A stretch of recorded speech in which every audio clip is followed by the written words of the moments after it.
Atrevi-me a chamar-lhe pai. Capítulo 13. Avisos de tempestade. Passaram-se 2 meses desde o relato de ameaças contra mim. A coisa mais ameaçadora que me aconteceu foram os olhares hostis de alguns jovens. Comecei a cogitar se os alarmes não eram infundados. Era Natal novamente, alguns anos depois de eu ter encontrado o bebê de Belém. Embora alguns membros da família tivessem vindo visitar-me, o telefonema de advertência do meu tio lembrava-me que o relacionamento da família ainda era forçado, e senti ser uma boa ideia dar uma ceia para meus parentes e amigos, a fim de ver se podíamos fazer algo para pôr fim à separação, de modo que gastei bastante tempo fazendo a lista de convidados. Certa noite, antes de ir para a cama, coloquei a lista dentro da Bíblia, com a intenção de mandar os convites na manhã seguinte. Isso jamais seria realizado.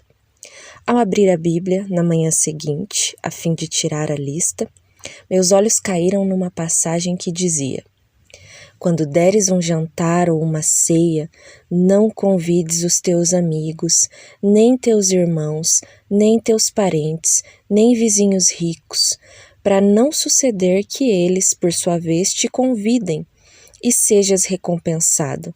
Antes, ao dares um banquete, convida os pobres, os aleijados, os coxos e os cegos, e serás bem-aventurado, pelo fato de não terem eles com que recompensar-te. A tua recompensa, porém, tu a receberás na ressurreição dos justos."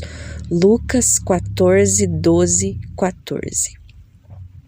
Senhor, é esta tua mensagem para mim? Indaguei, segurando a Bíblia em uma mão e a lista de convidados na outra. Era certo que a maioria de meus parentes, vizinhos e amigos eram gente rica. Tinha dito a mim mesma que esta era uma oportunidade de fazer com que muçulmanos e cristãos se unissem. Mas na realidade percebi que o orgulho se tinha intrometido. Eu queria mostrar à minha família que ainda tinha amigos na classe rica. Amarrotei a lista. Fiz exatamente o que a Bíblia mandava. Preparei uma lista de viúvas, órfãos, pessoas desempregadas e pobres da aldeia e convidei-os a todos, inclusive os mendigos, para a ceia de Natal. Alguns convites eu mesma entreguei, outros dei para meus criados entregarem. Notícia como esta viaja rápido. Logo meus criados vieram dizer que a vila inteira planejava comparecer à festa. Por um momento fiquei preocupada. Toda aquela gente. Eu pensei nos tapetes persas fabricados à mão que eu havia encomendado recentemente para a sala de estar. Ora, pensei, eu poderia levantar as coisas boas nesse dia. E assim começamos as preparações. O entusiasmo de Mahmud, que agora tinha 8 anos de idade, era contagioso. Ajudava-me ele a escolher presentes para as pessoas que viriam. Para os meninos escolhemos camisas de lã. Para as meninas, vestidos de cores brilhantes, peças de pano vermelho, rosa e púrpura para as mulheres, pantalonas quentes para os homens, panos de embrulhar e sapatos para as crianças. Meus criados e eu gastamos horas embrulhando os presentes e amarrando-os com fitas prateadas. Certo dia bateram à porta. Lá fora estava um grupo de mulheres de Uá. Queriam ajudar. "Não é para ganhar dinheiro, Begum", disse a representante do grupo. "Simplesmente queremos ajudá-la a preparar o jantar." Subitamente, a celebração havia se tornado um programa da comunidade. Para a decoração, pedia a uma família de oleiros que fizesse lâmpadas. Pequenas lâmpadas de barro, ainda muito usadas naquela parte do Paquistão. Encomendei 500. Mandei as mulheres entrar e levei-as à sala onde estávamos fazendo pavios de chumaços de algodão. Enquanto trabalhávamos, surgiu oportunidade de falar de Cristo. Ao colocarmos as lâmpadas nos lugares, por exemplo, contei-lhes a história das virgens loucas e das virgens sábias. O alimento foi outro projeto excitante. De novo, as aldeãs ajudaram-me a preparar doces tipicamente paquistanenses. Amêndoas partidas e as deliciosas castanhas do Paquistão. Elas transformavam o papel prateado em tiras tão finas que podíamos decorar com ele vários tipos de doces. Os aldeões começaram a chegar em casa no dia 24 de dezembro e continuaram vindo para o que se transformou num festival de uma semana. Que lindas eram as lâmpadas em cada canto da casa e ao longo dos guarda-mãos, balaustradas e soleiras das janelas. Mahmud divertiu-se muito brincando com as crianças da vila. Nunca tinha visto os olhos dessas crianças brilharem tanto, nem os de Mahmud. Risos e gritinhos enchiam a casa. De vez em quando, Mahmud vinha pedir alguma coisa. Mamãe, dizia ele, há mais 5 meninos lá fora, será que eles podem entrar? É claro, ria eu, acariciando-lhe a cabeça, certa de haver mais crianças em nossa casa nesse instante do que existiam em toda a vila de Uó. Quando disse aos aldeões que Jesus nos havia instruído a tratar uns aos outros desta maneira, sua reação foi: ele realmente andou com gente como nós? Sim, disse eu, e hoje o que fazemos para ele, fazemos pelos outros. Finalmente, quando as festividades se acabaram e pude deixar-me cair numa cadeira sem a preocupação de estar sentando numa criança adormecida, suspirei de contentamento, elevando o pensamento a Deus. É isto que o Senhor queria que eu fizesse? E pareceu-me ouvir a resposta suave. Sim. Então percebi, tinha esquecido de suspender os novos tapetes persas. Entretanto, nem pareciam ter sido usados. Muitos dos pobres jamais se esqueceram daquela festa. Cerca de 1 mês mais tarde, uma criada contou-me de um funeral em Uó. A esposa do mulá local reclamava em voz alta que eu tinha errado em perder a fé. Alguém, entretanto, respondeu: a senhora viu Begum Sahib ultimamente? A senhora fez algumas das coisas que ela tem feito desde que se tornou cristã?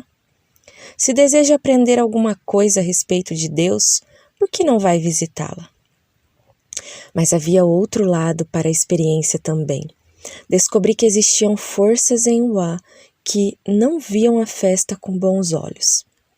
Begum Sahib, um velho empregado que trabalhava no jardim, parou-me certo dia. Levando a mão à testa, disse: tem 1 minuto, por favor? É claro. Begum Sahib, andam dizendo coisas na vila e acho que a senhora deve tomar conhecimento delas. Falam que a senhora se tornou um problema. E há os que dizem que devem fazer algo a seu respeito. Ao meu respeito, disse eu, não compreendo. Nem eu, Begum Sahib, mas achei que devia informá-la. Comecei a receber advertências como esta, ora quase seguidas, ora com intervalo de meses, mas com regularidade crescente no ano seguinte. Era como se o pai estivesse tentando preparar-me para uma época de dificuldade vindoura. Certo dia, por exemplo, 3 meninos da vila vieram à nossa casa. Mais tarde, indagava-me a mim mesma se não eram mensageiros de Deus disfarçados de crianças. Mahmud veio procurar-me para dar-me notícias dos meninos. Ele tremia e seus olhos estavam cheios de medo. Mamãe, a senhora sabe o que os meus amigos disseram? Disseram que na vila as pessoas estão planejando matá-la. Tencionam fazer isso depois das orações de sexta-feira.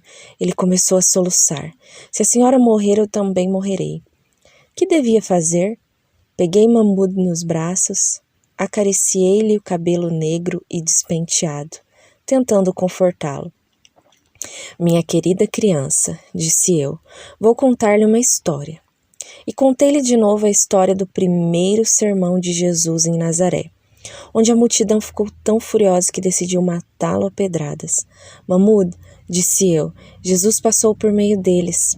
Não havia nada que alguém pudesse fazer para ferir a Jesus a menos que o Pai o permitisse. A mesma coisa é verdade a respeito de você e de mim. Temos a perfeita proteção de Deus. Você acredita nisto? A senhora quer dizer que nunca seremos feridos nem magoados? Não, não é isso que quero dizer. Jesus foi ferido, mas somente quando o tempo do seu sofrimento havia chegado. Não precisamos levar uma vida de constante temor de que algo terrível está para acontecer a nós.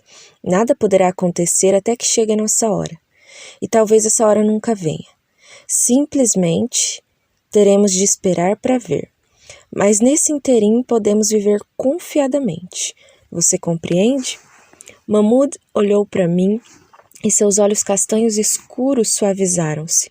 Subitamente sorriu, deu meia volta e saiu correndo para fora, gritando alegremente. Era a melhor resposta à minha pergunta que ele poderia ter dado. Gostaria de poder dizer que eu própria sentia essa confiança. Não que eu não cresse no que tinha dito a Mahmud, mas minha fé ainda não era como a das crianças. Levantei-me e levei a Bíblia para o jardim. Meu coração não estava exatamente leve. Que ousadia deles tentar expulsar-me de minha terra.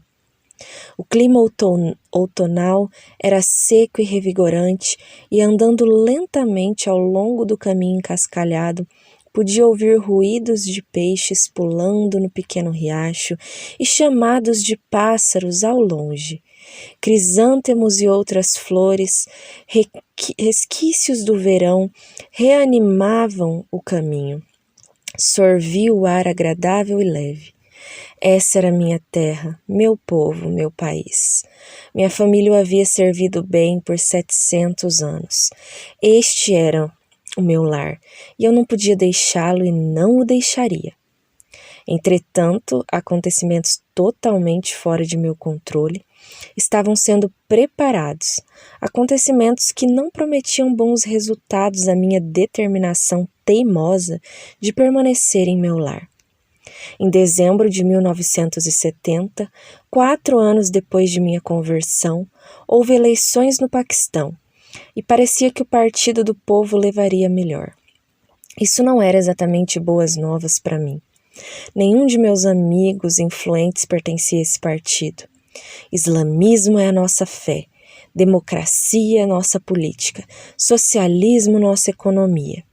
Era o slogan do novo partido, um slogan dirigido ao homem da rua. Sei que o paquistanense comum sentia um sentimento de novo de poder. Isto era bom para mim? Provavelmente fosse bom para Nova Bilks, mas também havia nisso um perigo inerente, pois nada inspira mais o zelo do fanático do que a crença de que seu governo o apoiará em suas proezas. Minha antiga reputação certamente não era de democrata, e o socialismo não se encaixava nas tradições centenárias de nossa família. Islamismo? Bem, agora eu era uma traidora. Segui os acontecimentos a alguma distância. Certo dia, entretanto, um velho amigo de meu pai, que pertencia ao governo, chegou de Sardar. Apesar do desespero que sentia por causa de minha nova fé, tinha tentado permanecer meu amigo chegado. De tempos em tempos ele telefonava ou vinha visitar-me só para certificar-se de que tudo corria bem. Sentado no divã com capa de seda de nossa sala de visitas, tomava chá comigo. Bilks, disse ele, a voz baixa, você tem consciência do que está acontecendo e de como esses acontecimentos poderiam afetá-la? Você está falando do Partido do Povo Paquistanense? Eles ganharam a eleição, é claro. O que você sabe de Zulfikar Ali Bhutto? Conheci-o bem, disse eu. Você não lê jornais? Não ouve o rádio? Não, você sabe que eu não tenho tempo para isso. Bem, aconselho-a a tomar o tempo. A situação do governo mudou. Duvido que você possa contar com Buto como contou com os presidentes anteriores. Acrescentou ele. Querida, você perdeu toda a influência que tinha nos altos círculos. Essa era já passou. Meia hora mais tarde, depois de despedir de meu velho amigo, voltar, chamar a criada para fazer a limpeza, percebi que uma coisa estranha havia acontecido enquanto conversava com meu amigo. Era como se ele tivesse falado pelo Senhor, preparando-me para o fato de que meus amigos protetores e influentes não mais existiam, levando-me a um passo mais para a dependência total do Senhor. Não passou muito tempo até eu começar a perceber crescente hostilidade. Via nos olhos dos homens quando andava por Uá. Jamais me esquecerei da mudança de atitude de um oficial com quem discutia impostos sobre a propriedade. No passado, ele havia sido um homem servil, que se inclinava e levava a mão à testa. Agora o indivíduo estava abertamente hostil. Essa hostilidade era evidente nos comentários incisivos e na maneira desdenhosa com que bateu com os formulários na mesa à minha frente. Mais tarde, enquanto passeava pela estrada que rodeava minha casa, eu vi um homem que geralmente se desviava do seu caminho a fim de falar comigo. Agora eu percebi algo totalmente diferente. Percebeu-me e rapidamente voltou a cabeça e começou a estudar o horizonte enquanto eu passava. Interiormente sorria a socapa. Senhor, todos nós agimos como crianças. É interessante, mas o novo governo não parecia ter nenhum efeito sobre meus criados, a não ser por Nurjan, que ainda desfrutava quietamente de seu novo andar com Jesus, e Raishan, minha outra criada cristã. Meu quadro inteiro de empregados eram seguidores fiéis de Maomé. Entretanto, existia entre nós verdadeira afeição. Mais de uma vez, meus criados muçulmanos vieram ao meu quarto a fim de implorar. Por favor, Begum Sahib, diziam em voz baixa. Se a senhora tivesse de partir ou se decidisse partir, não se preocupe conosco, encontraremos trabalho. Que relacionamento diferente tinha eu agora com os criados em comparação com o relacionamento de 4 anos atrás. Os sonhos também tiveram um papel admirável em minha vida nessa época. Os sonhos tinham feito parte de minha experiência cristã desde o dia em que encontrei Jesus pela primeira vez, o qual veio em um sonho cear comigo. Agora essas experiências estranhas e místicas, como Paulo disse ter experimentado, tornaram-se ainda mais frequentes. Certa noite encontrei-me tomada no espírito atravessando o oceano em velocidade terrível. Com a velocidade da luz cheguei ao que pensava ser a Nova Inglaterra, nos Estados Unidos, embora nunca tivesse estado lá. Estava à frente de uma casa ou era um asilo para velhos. Flutuei para um quarto com camas duplas. Numa cama jazia uma mulher de meia idade, rosto redondo, olhos azul claro e uma mistura de cabelo curto, grisalho e branco. Uma colcha branca de algodão em padrões triangulares cobria a cama. Obviamente, ela estava muito mal. Percebi que tinha câncer. Numa cadeira ao lado, uma enfermeira lia. Então vi o Senhor no canto do quarto. Ajoelhei-me perante ele e perguntei-lhe o que devia fazer. Ore por ela, disse ele, de modo que fui até a cama da mulher e orei fervorosamente por sua cura. Na manhã seguinte, deixei-me ficar à janela, ainda espantada pelo que tinha acontecido naquele quarto do outro lado do mar. Por que Jesus tinha pedido que eu orasse pela mulher? Ele estava lá. Entretanto, pediu-me que orasse por ela. Estava principiando a ter um vislumbre de uma revelação tremenda. Nossas orações são vitais ao Senhor. Ele opera por meio delas. Fui levada ao capítulo 5 de Tiago. E a oração da fé salvará o enfermo, e o Senhor o levantará, e se houver cometido pecados, ser-lhe-ão perdoados. Muito pode, por sua eficácia, a súplica do justo. Nossa oração, pois, liberta esse poder para a pessoa por quem suplicamos. Outra vez tive uma visão de estar embarcando num navio. A prancha de embarque levava a um quarto. Cristo estava de pé nesse quarto. Ele parecia estar me dando instruções. Então desci a prancha. Ao pé dela, uma senhora, vestida com roupas ocidentais, saia e blusa, esperava por mim. Aproximando-se, ofereceu-me o braço e saímos. Aonde estamos indo, Senhor? Perguntei por sobre o ombro, mas ele não queria dizer-me. O sonho parecia indicar que eu iria sair de viagem, embora dessa vez eu tivesse indo a um destino desconhecido.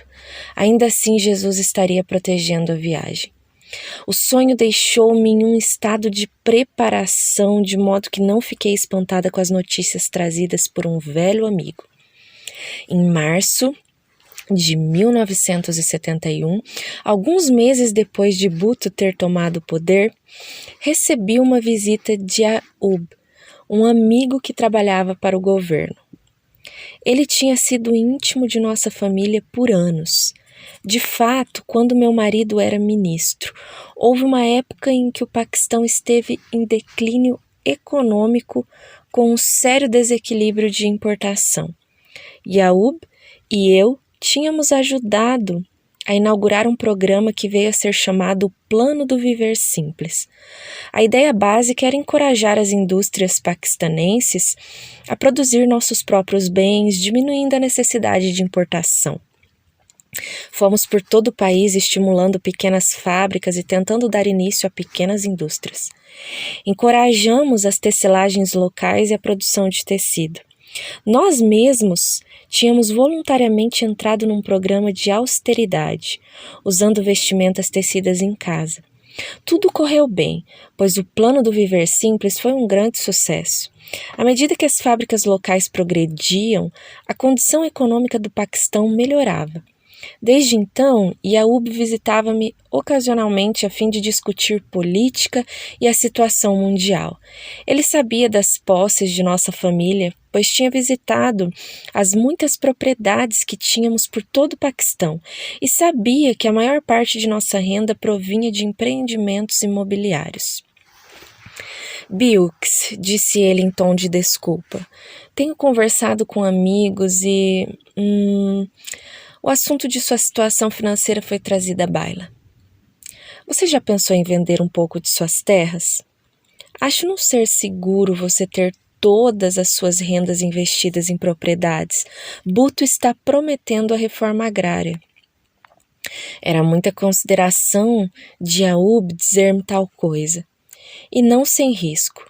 Com a hostilidade crescente para com a classe regente de ontem, o carro do governo que ele usava à porta de minha casa podia facilmente trazer-lhe complicações. Obrigada, Ayub, disse eu, tentando controlar a minha voz. Mas como as coisas estão agora, eu estou decidida. Nada de modo algum me forçará a mudar. Eu estava dizendo uma coisa infantil, é claro. A velha Bilks, com sua maneira imperiosa e teimosa, estava aparecendo. Entretanto, era uma atitude que não surpreendeu meu amigo de modo algum. Eu já esperava por essa resposta, Bilks, disse Ayub, passando a mão pelo bigode e sorrindo. Ainda assim, pode chegar o dia que você deseje sair do Paquistão. Se precisar de ajuda... Se esse dia chegar, meu bom amigo, certamente me lembrarei da sua oferta. Outro sonho, desta vez de Raishan, geralmente tão reservada. Oh, Begum Sheikh, exclamou minha criada, ajoelhando-se ao pé do divã no qual eu estivera sentada naquela noite fria em que me encontrei com o Senhor. Tive um sonho horrível. Posso contá-lo à senhora? É claro. Escutei com atenção. Raishan contou-me que no seu sonho, alguns homens maus haviam entrado na casa e me haviam feito prisioneira. Lutei com eles, exclamou ela. Gritei, Begum, corra! E no sonho via correr para fora da casa e fugir. Os olhos castanhos escuros de Raichan estavam úmidos de lágrimas. Era eu quem tinha de confortá-la, mas para mim isso não era difícil. Nas palavras que disse, descobri conselhos a que eu mesma devia prestar atenção. Minha querida, disse eu, o Senhor tem me falado muito ultimamente a respeito da possibilidade de eu ter de fugir. E isso pode acontecer. A princípio recusei-me a crer, mas agora estou começando a duvidar. É possível, disse eu, levantando-lhe o queixo pálido e sorrindo, que eu precise partir. Mas se tiver de ir, será no tempo do Senhor. Estou aprendendo a aceitar isso. Você acredita em mim? A pequena criada ficou em silêncio.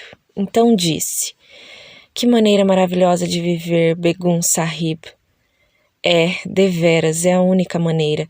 Nada mais está sob o meu controle. Embora eu realmente acreditasse em tudo o que dissera, enquanto a criada saía do quarto, descobri que não controlava minhas emoções tão bem como parecia. Fugir, correr, eu? A série de mensagens tipo experiências começaram a suceder mais rapidamente no outono de 1971. Certo dia, Nurjan veio a mim, esbaforida e tensa de emoção. O que é, Nurjan? Disse eu, enquanto ela começava a escovar meu cabelo com as mãos tremendo. Oh, Begum Sahib, soluçou Nurjan. Eu não quero que a senhora seja ferida. Ferida por quê? Nurjan enxugou os olhos, contou-me que seu próprio irmão, tinha ido à mesquita no dia anterior e havia escutado um grupo de homens dizendo que finalmente havia chegado a hora de fazerem alguma coisa contra mim. Você tem alguma ideia do que eles planejavam? Não, Begum Sahib, disse Nurjan, mas estou com medo, não somente pela senhora, mas também pelo menino. Uma criança de 9 anos de idade, eles não se atreveriam. Begum Sahib, esse já não é o país que foi 5 anos atrás, disse Nurjan seriamente, tão diferente de sua natureza geralmente borbulhante. Por favor, tenha cuidado. E deveras, algumas semanas mais tarde, algo aconteceu. Tinha sido um dia tão lindo, o outono estava no ar. A monção havia passado e o tempo era fresco e seco. Nada tinha acontecido por vários dias e comecei a pensar que, afinal de contas, estávamos vivendo numa idade moderna. Era 1971 e não 1571. As guerras santas eram coisa do passado. Subi ao quarto para o meu período de oração. Subitamente, sem saber por que, senti um impulso fortíssimo de pegar Mahmud e correr para fora de casa. Que coisa tola! Mas o impulso era tão definido que corri pelo corredor. Acordei Mahmud e, sem explicar nada, empurrei a criança ainda meio adormecida e, protestando, corredor abaixo. Ainda sentindo-me ridícula, desci correndo as escadas, abri as portas e corri para fora. No instante em que cheguei ao terraço, senti o cheiro acre de fumaça. Alguém devia estar queimando galhos de pinheiro. Tínhamos uma regra que vinha de longa data, de que ninguém tinha permissão para queimar lixo em minha propriedade. Fui à procura do jardineiro e, ao rodear a casa, estaquei horrorizada. Empilhado contra a casa estava um monte de galhos secos, de pinheiro, em chamas. A labareda crepitante subia rapidamente pelo lado do edifício. Gritei. Os criados vieram correndo. Logo, alguns corriam ao riacho com baldes e traziam-nos cheios d'água. Outros desenrolaram a mangueira do jardim e jogavam água nas chamas, mas a pressão da água era pouca. Por uns instantes parecia que o fogo ia pegar na madeira saliente sobre o telhado, que começava a soltar fumaça.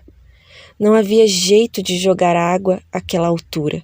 A única maneira pela qual podíamos evitar que a casa se queimasse era apagar as próprias chamas. Corremos contra o tempo. Os 10 criados formaram uma fileira até o riacho e começaram a passar baldes d'água de uma pessoa para outra, entornando-o às vezes com a pressa. Todo mundo trabalhou arduamente por meia hora. Finalmente dominamos as chamas. Estávamos de pé em círculo ao redor do fogo, suados e tremendo. Alguns minutos mais e a casa teria pegado fogo, sem possibilidade de salvamento. Percebi os olhos de Nurjan. Ela estremeceu de leve e assentiu com a cabeça. Eu sabia exatamente o que ela estava pensando. A ameaça havia sido cumprida. Olhei para as traves de madeira com as pontas negras de carvão, para as manchas de fuligem nas paredes brancas da casa. Agradeci ao Senhor nada mais ter acontecido e tremi ao pensar no que poderia ter acontecido se eu não tivesse sido levada para fora em tempo. 1 hora mais tarde, depois de a polícia ter vindo investigar, tomar notas, interrogar a mim e aos criados, estava eu de novo sentada em meu quarto. Apanhei a Bíblia para ver se o Senhor tinha alguma coisa especial para dizer-me. Um versículo parecia saltar da página. Apressa-te, refugia-te nela, pois nada posso fazer enquanto não tiveres chegado lá. Gênesis 12, 22. Abaixei o livro e, olhando para cima, disse: tudo que o Senhor precisa fazer agora é mostrar-me a maneira pela qual o Senhor deseja que eu parta. Será fácil ou será difícil? E acima de tudo, Senhor, disse eu, desta vez as lágrimas enchiam meus olhos. E o menino? Ele pode vir também? O Senhor tem me tirado tudo. Isso também inclui a criança? Certo dia, 6 meses mais tarde, em março de 1972, o Senhor falou comigo de novo, mediante outro sonho. Haisham veio a mim com os olhos transbordando preocupação. Begun Sahib, disse Haisham, o cofre de dinheiro é seguro? Ela se referia ao cofre portátil em que guardava o dinheiro de casa. É claro que é seguro, respondi. Por quê? Bem, Haisham explicou, obviamente tentando controlar a voz. Tive um sonho na noite passada no qual a senhora ia de carro em uma viagem longa. Levava o cofre. Sim, disse eu. Isso não era coisa incomum, pois muitas vezes levava o cofre comigo nas viagens. Mas o sonho era tão real, insistiu Haisham. E a parte triste é que, enquanto a senhora viajava, algumas pessoas tentaram roubar o cofre. Ela tremia, e uma vez mais tive de confortá-la, assegurando-lhe que a perda do dinheiro levar-me-ia para uma dependência ainda mais íntima de Deus. Depois de ela ter voltado ao trabalho, fiquei pensando no sonho. Seria ele profético? Estaria ele dizendo-me que minhas finanças seriam tiradas? Estaria eu em breve, completamente às minhas custas, correndo para o desconhecido sem apoio financeiro? Esses foram dias espantosos. 2 meses mais tarde, num dia quente de julho de 1972, um criado veio anunciar a chegada de meu filho Khalid. Khalid, meu filho, ainda morava em Lahore.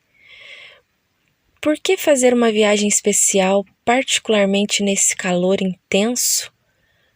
O que era tão importante que não podia ser tratado pelo telefone? Khalid esperava-me na sala de visitas. Filho, exclamei ao entrar, é tão bom vê-lo de novo, mas por que não me telefonou? Khalid veio a mim e beijou-me, fechou a porta da sala e, sem preâmbulos, lançou-se ao propósito de sua visita. Mamãe, ouvi um rumor horrível. Parou. Tentei sorrir. Khalid abaixou o tom de voz e continuou. Mamãe, o governo vai desapropriar muita propriedade privada. Minha mente voltou-se à visita do meu amigo que trabalhava para o governo e que havia dito a mesma coisa, cerca de 1 ano atrás, em março de 1971. Será que sua visita profética estava agora cumprindo-se? Khalid contou-me que Bhutto estava começando suas reformas agrárias e que era muito provável que minhas propriedades estivessem entre as primeiras a ser nacionalizadas. O que você acha que devo fazer? Perguntei. Será que tomarão tudo ou somente uma parte? Khalid levantou-se e foi até a janela do jardim, em pensamentos profundos. Voltando-se para mim, disse: Bem, mamãe, ninguém sabe. Talvez fosse melhor vender um pouco de suas propriedades em porções pequenas. Dessa forma, o novo proprietário estaria protegido contra a apropriação do governo. Quanto mais pensava a esse respeito, mais sentia que a sugestão de Khalid fazia sentido. Fomos discutir a questão com Tony, e todos nós concordamos ser esta a maneira correta de se proceder. Ficou então decidido. Khalid voltaria a Lahore. Iríamos encontrar com ele lá, a fim de dar andamento aos papéis. Foi assim que, numa manhã quente de julho de 1972, Tony, Mahmud e eu estávamos quase prontos para a viagem a Lahore, a fim de ver corretores para tratar da venda de minhas propriedades. Ao sair da casa, a beleza do jardim atingiu-me. As flores de verão estavam em sua maior beleza, e até as fontes pareciam borbulhar mais alto que de costume. Estaremos de volta em algumas semanas, disse eu aos criados, reunidos nos degraus da frente da casa. Todo mundo parecia aceitar essa ideia. Todo mundo, isto é, menos Nurjan e Raishan. Nurjan subitamente explodiu em lágrimas e saiu correndo. Tristemente subi ao meu quarto, a fim de apanhar alguma coisa que tinha esquecido. Ao voltar de novo para o hall, a fim de descer, Raishan estava de pé em minha frente. Tomou minha mão com os olhos molhados de lágrimas. Deus vá com a senhora, Begum Sahib, disse ela suavemente. E ele contigo, respondi. Raishan e eu ficamos paradas no hall em silêncio, nada dizendo, mas compreendendo tudo. De alguma forma percebi que eu não mais veria essa pessoa alta e esbelta de novo. Ela com quem me tornara tão íntima. Apertei-lhe a mão e sussurrei. Não há ninguém que possa pentear meu cabelo como você. Raishan levou as mãos ao rosto e saiu correndo.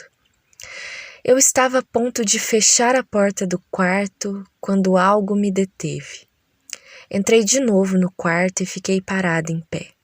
Um silêncio pairava sobre o quarto mobiliado de branco. O sol matinal entrava pela janela do jardim. Foi aqui que me encontrara com o Senhor. Dei as costas para o quarto e para o meu precioso jardim, onde tantas vezes havia sentido a presença do Senhor. Saí da casa e caminhei em direção ao carro.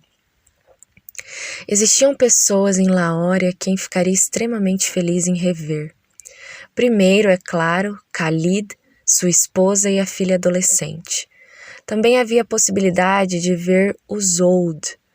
Eu tinha escrito que iria a Lahore. Sua nova missão ficava numa vila a alguma distância da cidade.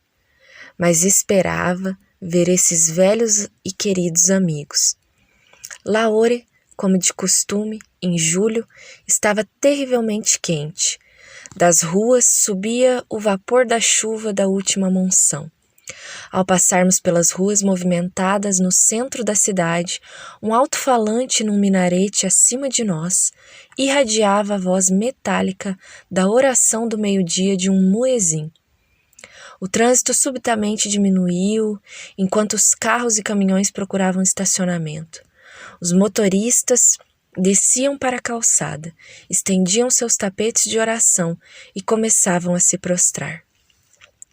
Tony só pôde ficar conosco por pouco tempo por causa de obrigações anteriores. Depois de arrumarmos os papéis necessários e de termos uma conversa curta, Khalid levou-nos à estação ferroviária, para que Tony pegasse o trem. Na estação tivemos um instante de pungência, um período mais triste do que eu poderia compreender. Segundo planejado, Mahmud veria sua mãe de novo em alguns dias. Entretanto, Todos nós percebemos algo inusitado nessa despedida. Mahmoud, com quase 10 anos de idade, tentava conter as lágrimas ao beijar a mãe. Tony chorava abertamente enquanto abraçava o filho. De repente eu também estava chorando, e os três nos abraçamos na plataforma de embarque. Finalmente, Tony jogou o cabelo cor de castanha escura para trás e sorriu. Ora, animemo-nos, isso não é um funeral. Sorri, beijei-a de novo. Mahmoud e eu seguimos-la com os olhos enquanto embarcava no trem. O trem apitou e os vagões começaram lentamente a sair da estação. Uma dor profunda invadiu meu coração. Procurei o rosto de Tony na janela. Localizei-a. Mahmoud e eu jogamos-lhe beijos. Avidamente fixei o rosto de Tony na mente, gravando-o na memória. O dia seguinte gastei-o com corretores de imóveis que me preveniram de que a venda de minhas propriedades levaria várias semanas. Khalid assegurou-nos que seríamos bem-vindos por todo o tempo que quiséssemos permanecer em sua casa. A única coisa que me perturbava é que não teria comunhão espiritual. Agora sabia por que os discípulos saíram 2 a 2. Os cristãos precisam uns dos outros para apoio e conselho.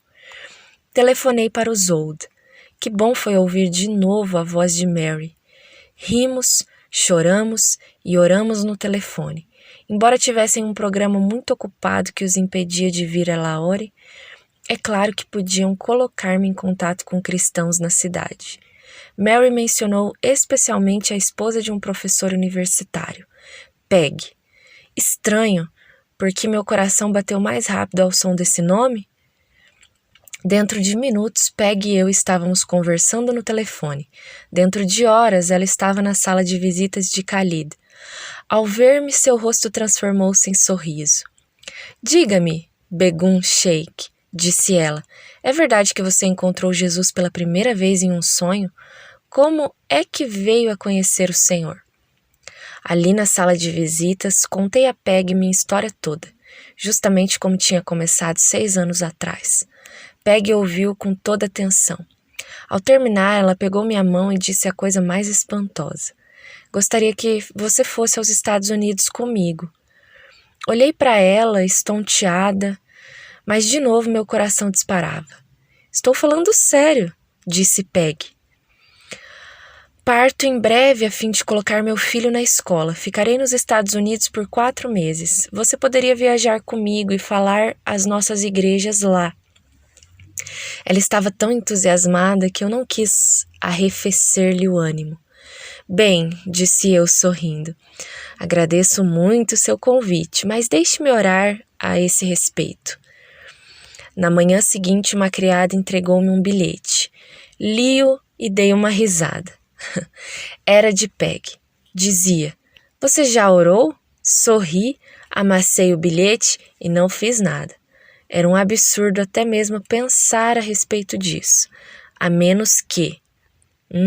Subitamente os acontecimentos dos 2 anos passados vieram-me à mente, numa onda enorme. Os sonhos, as advertências, o incêndio, minha decisão de fazer o que quer que o Senhor desejasse, ainda que significasse deixar minha terra natal. Não tinha realmente entregue a pergunta de Peg ao Senhor, mas agora o fiz. Coloquei a viagem em suas mãos. Era difícil porque uma parte de mim que eu não compreendia sabia que se eu partisse não seria só por 4 meses, seria para sempre. Senhor, diloei uma vez mais. Tu sabes quanto desejo permanecer em minha terra. Afinal, tenho 52 anos de idade e essa não é uma boa idade para começar tudo de novo. Mas, suspirei. Mas, essa não é a coisa mais importante, não é? Tudo o que realmente importa é permanecer em tua presença. Por favor, ajuda-me, Senhor, a jamais tomar uma decisão que me venha afastar de sua glória.